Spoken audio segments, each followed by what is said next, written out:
Unwanted dirt, grime, and food get stuck in floor drains, causing a buildup of organic material. Flies and cockroaches will breed in these areas because of the moisture, darkness, and food availability. Remove the drain cover. Loosen the cleanup plug if one is installed and pull it out.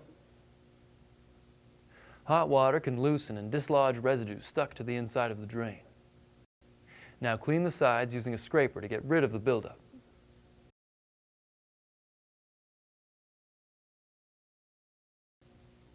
Remember to put the cleanup plug back in the drain when finished.